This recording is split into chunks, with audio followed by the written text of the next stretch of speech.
ton cerveau est l'arme la plus puissante du monde. Une fois que tu mets de côté ton téléphone, ton ordinateur et toutes ces choses que nous avons de nos jours, c'est bien, nous sommes à jour. Mais ton cerveau est la seule chose que tu as quand tu traverses la dépression, quand tu traverses des moments difficiles, quand tu fais face à la mort, à la vraie vie. Tu ne peux pas chercher ça sur Google. Mec, tu es seul. Tu es seul. Tu peux avoir un thérapeute, tu peux avoir un meilleur ami à qui tu peux aller. Mais il y a 24 heures dans une journée où tu es seul avec ce cerveau et ton cerveau te parle de toutes sortes de façons et il veut te contrôler et te mener dans ces différents chemins. Si tu ne peux pas contrôler ton propre cerveau et que ton cerveau te contrôle, alors tu dois lui dire où tu veux aller, comment tu veux y aller et comment tu veux le faire. Tu dois le contrôler, sinon c'est fini. Ce qui existait pour moi, c'était « Ok mec, comment vais-je faire en sorte que ça fonctionne ?» Et tout ce que je savais à l'époque, c'était le travail acharné. La seule manière dont quelque chose peut être accompli, c'est tout ce que j'entendais à l'époque. Tu dois travailler dur, tu dois travailler dur. Je n'arrivais pas à comprendre comment je n'arrivais pas à saisir ce paragraphe. Je ne pouvais pas me souvenir de ce que disait ce paragraphe pour réussir cet examen et entrer dans les forces armées. Relis-le encore. Je ne le comprends toujours pas. Réécris-le et maintenant, j'ai commencé à comprendre. Ok, bien, je ne peux pas, je dois tout écrire et puis l'écrire à nouveau et l'écrire encore une fois. Et devine ce qui s'est passé. Je l'ai compris. Je l'ai compris. Je ne sais pas nager. Je suis négativement flottant. Retourne encore une fois. Je ne sais pas nager. Retourne encore. Retourne encore. Je l'ai compris. Je me suis rendu compte que si je continuais à revenir en arrière et revenir encore et encore jusqu'à ce que ça devienne ton esprit a compris. Ok, on va le résoudre parce que ce gars ne va pas arrêter. C'est comme si je vais essayer une fois de plus. Non, c'est comme quand le réveil sonne, bip, on revient. Je ne sais pas lire correctement, on revient. Je ne me suis donné aucune sortie et mon esprit a compris ça et a dit ok, on va s'adapter et surmonter. Maintenant, comme beaucoup de gens disent, je fais tout ce que je peux. Ton esprit le sait, mec, il sait. Ce gars ment, il n'y a pas de vérité derrière ça. Quand j'étais un Navy SEAL formant des gens, il me disait comment as-tu fait pour être là pendant 18 mois? Le programme dure 6 mois. Tu as fait 3 semaines infernales en 1 an. Personne n'a jamais fait ça. Comment as-tu fait? Je parlais de la nouvelle normalité quand je vivais dans un endroit à 7 $ par mois pendant un court moment. J'adorais ça. Je ne sais pas, je ne connaissais rien d'autre. C'était ma normalité. Quand nous avons déménagé de cet endroit et que nous sommes allés dans un autre à 236 $ par mois, je pensais, je ne veux jamais retourner dans ce petit endroit. Mais si tu retournes dans cet endroit à 7 $ par mois et que tu réalises que c'est là où tu vis, c'est tout ce que j'ai. Ton esprit dit, Roger, ça, c'est chez nous. Alors, quand j'étais en formation pour être un Navy SEAL pendant 18 mois et que je traversais toutes les parties difficiles encore et encore, je me suis dit, après la première fois, que je savais que ce serait un long voyage. Mon corps se brisait. C'était comme ça. Je pensais, ok, c'est ma nouvelle normalité. Et donc mon esprit a dit, ça va fonctionner. C'est comme quand tu vas travailler, tu mets ton costume. Et moi, j'allais souffrir tous les jours, souffrir, être brisé, me coller les pieds avec du ruban adhésif, avec des fractures de stress, des douleurs au tibia.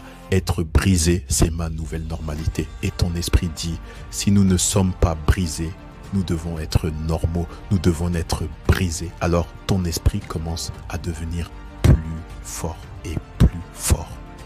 Comment as-tu couru avec les pieds cassés, les tibias brisés? Mon esprit savait. C'est ainsi que nous fonctionnons. Nous sommes en formation pour être des Navy SEAL. C'est ce que nous sommes. J'étais en bonne santé et ça devint ma nouvelle normalité. Je ne me suis donné aucune sortie. Il n'y avait rien à l'extérieur de ces murs de l'enfer. Rien. Je suis devenu, j'aime Dieu, mais pendant une courte période de temps, je suis devenu le diable parce que c'était l'enfer. Je suis devenu le patron, le propriétaire, le PDG de la formation des Navy Seals. C'était mon état d'esprit et c'est ainsi que tu traverses les épreuves.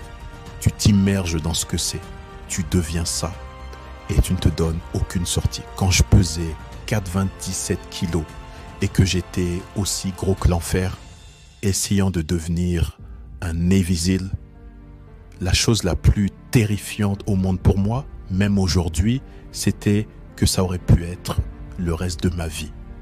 Je pensais alors que je donnais tout ce que j'avais. C'est la chose la plus terrifiante du monde.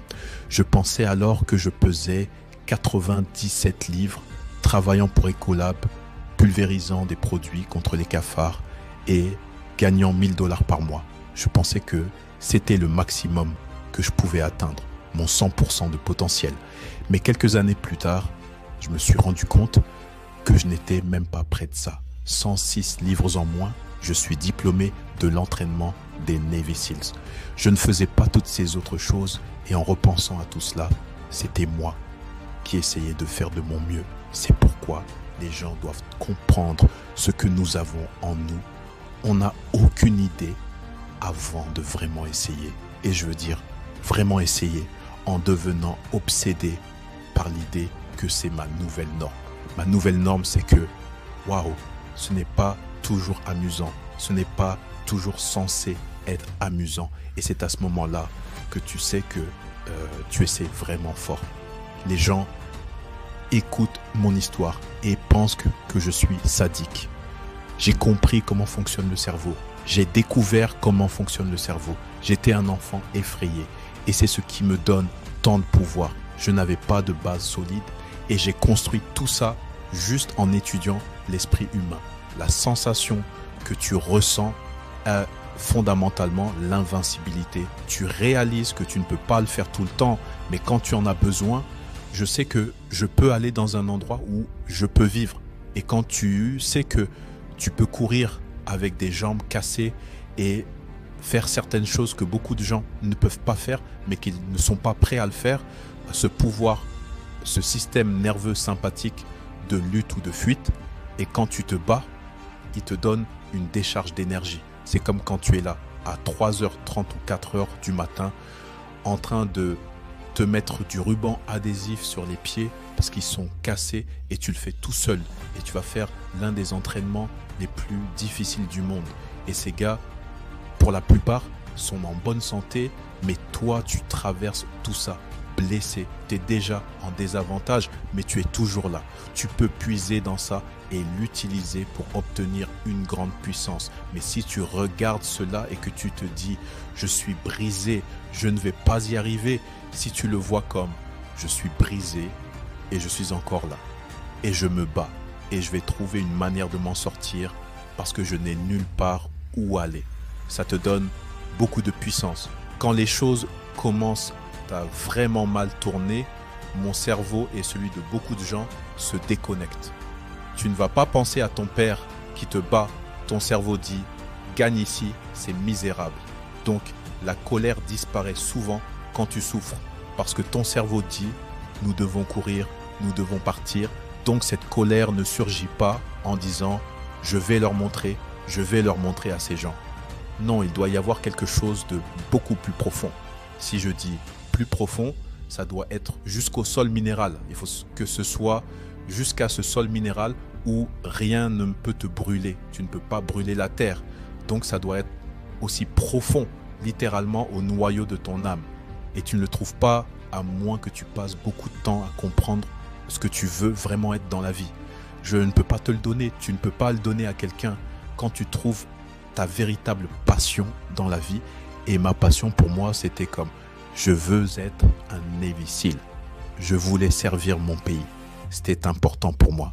Je voulais être quelqu'un dont j'étais fier. Je voulais me regarder dans le miroir et être quelqu'un dont j'étais fier. J'étais tellement déçu.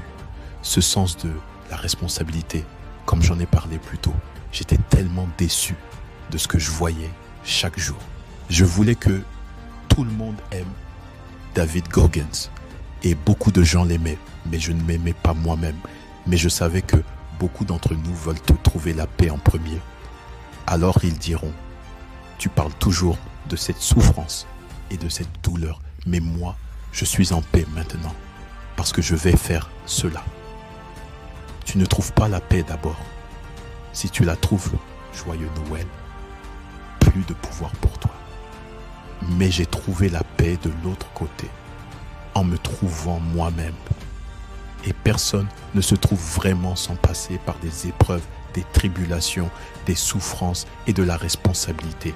Et la responsabilité, c'est la souffrance. Être responsable tous les jours de faire ce qui est juste pour soi et pour les autres autour de soi. C'est misérable, c'est difficile. Alors tu sais, même les plus petits détails